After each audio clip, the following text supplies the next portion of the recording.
في نفس التوقيت الساعة 9 صباحا وفي نفس المكان ده سنة 1864 كان بيجلس على اليمين بعض رجال الجيش أو ضباط الجيش بكامل سلاحهم، معاهم كبار رجال العلماء والدين، وخلفهم المندوب العثماني والناظر. يا شباب الناظر يعني الوزير بلغة عصرنا دلوقتي.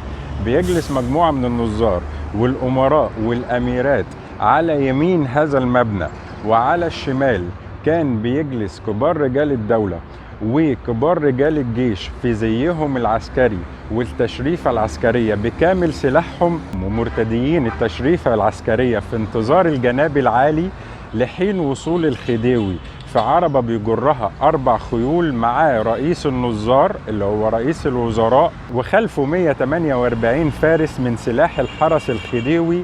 اللي ورانا ده هو كشك المحمل أو كشك الخديوي أو مصطبة المحمل. تعالوا نخش جوه.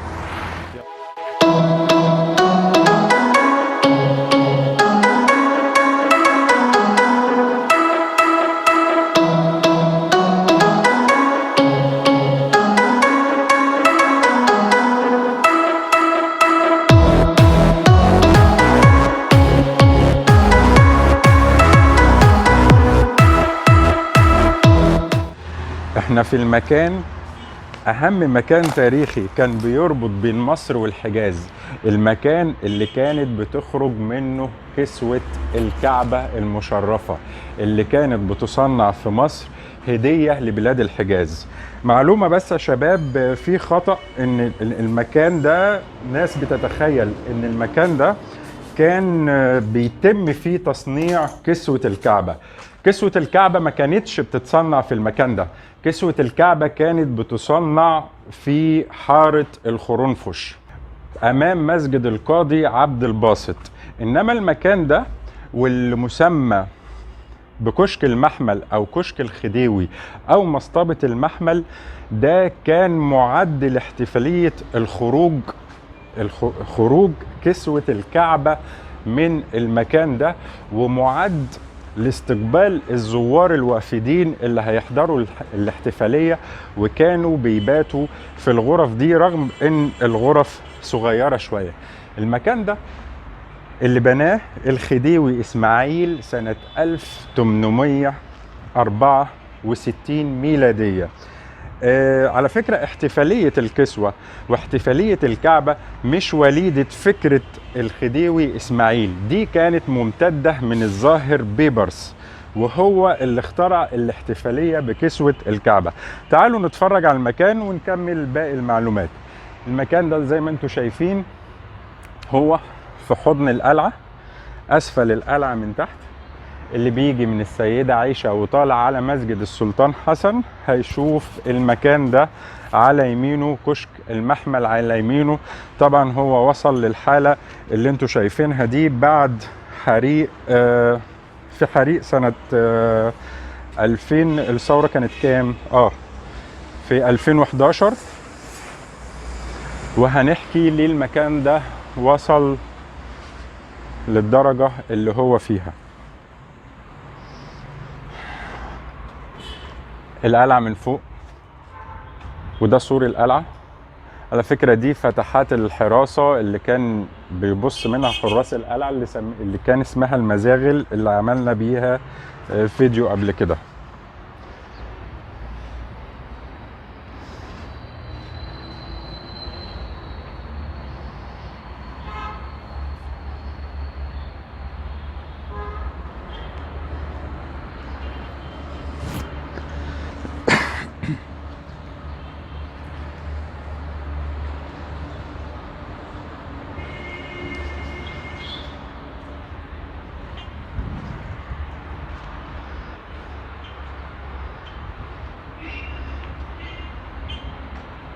قلنا ان المكان بناه الخديوي اسماعيل سنة 1864 لإقامة الاحتفالات الكسوة المشرفة اللي بتخرج من مصر هدية من مصر للأراضي الحجازية اللي كانت بتمر عبر ميناء السويس. هو تنفيذ الخديوي إسماعيل، لكن فكرة الاحتفال في الأصل كانت وليدة السلطان الظاهر بيبرس، اللي أول من أقام احتفال كسوة الكعبة اللي كانت بتوصل هدية للأراضي الحجازية من مصر. وكان قبلها بيوم بيعمل احتفال بيلف مصر كلها بكسوة الكعبة.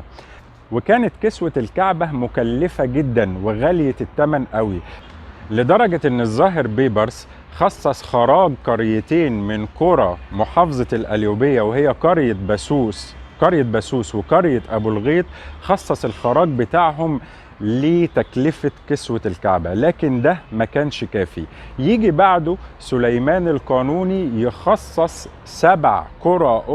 يخصص خراج 7 قرى أخرى بجانب قرية بسوس وقرية أبو الغيط لتكلفة كسوة الكعبة، وده كمان ما كانش كافي، إلى أن فرض الضرائب على الشعب المصري وخصصها ضرائب مخصصة لكسوة الكعبة، إلى زمن أو ولاية محمد علي باشا، اللي بعدها قرر أن كسوة الكعبة تخرج من خزينة الدولة.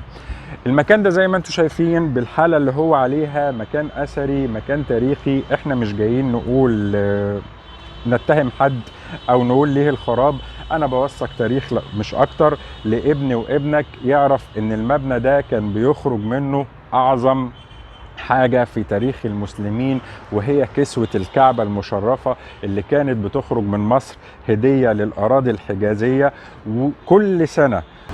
وكانت الكسوة بتخرج كل سنة هدية من مصر للأراضي الحجازية، واستمر الموضوع ده لسنة 1962، إلى أن نشبت الخلافات بين جمال عبد الناصر وآل سعود على حرب اليمن، ويوصل المكان على الحالة دي إلى أن يستولى عليه الحزب الاشتراكي، وبعدها يورثه الحزب الوطني الديمقراطي. وفي سنة 2011 بيتم حرق المكان بالكامل وأكل السقف زي ما انتم شايفين. تعالوا نبص على السقف، واضح أن السقف كان خشبي. أثر الحريق على السقف. طبعا احنا في الدور الثاني. المكان كله أصبح متهالك بعد ما تم حرقه في سنة 2011 أيام الثورة. بيوصل على هذه الحالة وبيترك على الحالة اللي انتوا شايفينها دي. واتمنى ان شاء الله ان حد يهتم بالمكان ويعيد ترميمه ويعيد احيائه من تاني، لان المكان ايقونة كبيرة شاهدة على تاريخ مصر والحجاز على حد سواء. وزي ما قلنا لحد ما نشبت الخلافات بين الرئيس جمال عبد الناصر وآل سعود بسبب حرب اليمن، والوفد المصري لما كان طالع بكسوة الكعبة تم إطلاق النيران عليه. على فكرة ده السلطان حسن ومسجد الرفاعي هيبان من هنا. تم إطلاق النيران على الوفد المصري، ورجعت كسوة الكعبة تاني من غير ما تتحط على الكعبة المشرفة، ودي الموجودة النهاردة في متحف النسيج المصري. كل سنة كان في تقليد ان كسوة الكعبة بتخرج من مصر وتيجي، وبعد انتهاء موسم الحج كانت بتيجي الكسوة القديمة تتقطع لحتت وتتوزع على الأمراء والملوك وعلية القوم. والأجزاء منها هتلاقوها في متحف الكسوة. أجزاء منها هتلاقوها في متحف كسوة الكعبة، وأجزاء مدفونة في المقابر الملكية كانوا بيحطوها على الأضرحة تبركا بقطع القماش اللي جاي من الكسوة. وعلى فكرة يا جماعة كان ده حاجة مشرفة جدا، لدرجة ان رئيس التشريفة كان بيسمى أمير الحج، وده كان لازم يكون إما أمير أو أحد البشوات، وكان بيسمى أمير الحج. وزي ما قلنا كان بيتم الاحتفال في موكب مهيب بيخرج من هنا، وهحط لكم الصور زمان مقارنة بالمكان. بيحضروا الخديوي بعد ما بيوصل الخديوي في عربيته عربة بيجرها 4 خيول مع رئيس النظار اللي هو رئيس الوزراء دلوقتي، وراه 148 فارس من الحرس الملكي. بعدها بيتم إطلاق 21 طلقة مدفع. بعدها بيتم السلام الملكي. بعدها بيتقدم مأمور كسوة الكعبة أو مأمور التشريفة المسؤول عن كسوة الكعبة، ساحب معاه جمل المحمل أو الجمل اللي حامل الكسوة، وبيحطه على المصطبة أمام الخديوي. معاه قطعة قطيفة عليها مفتاح الكعبة، بيتم تقبيله من قبل الخديوي. بعدها بيقول دعاء التشريفة أو دعاء المحمل، وبيتم خروج المحمل من المكان ده، من كشك المحمل أو كشك الخديوي أو مصطبة المحمل، مرورا بالسويس إلى أراضي الحجاز، ويستقر على الكعبة المشرفة في تقليد استمر سنين طويلة إلى أن وصل الحال لهذا المكان بعد الخلافات زي ما قلنا بين آل سعود والرئيس جمال عبد الناصر. وبعدها السعودية بتبدأ هي تصنع الكسوة بنفسها. زي ما قلت لكم احنا مش بنعمل لحاجة ولا بنعلق خطأ حد على حد ولا بنتهم حد. أنا بوثق تاريخ مش أكتر، والمكان مش بإيدي. عشان الانتقادات اللي بتيجي في التعليقات احنا بنقول مش بإيدينا. أنا بوري ابني وابنك وبحكي له تاريخ مش أكتر. وما تنسوش تعملوا لايك واشتراك في القناة لو الفيديو عجبكم. وفي الآخر ده مجهود شخصي وبنوثق تاريخ مش أكتر ومش بنتهم حد. شكرا واشوفكم على خير.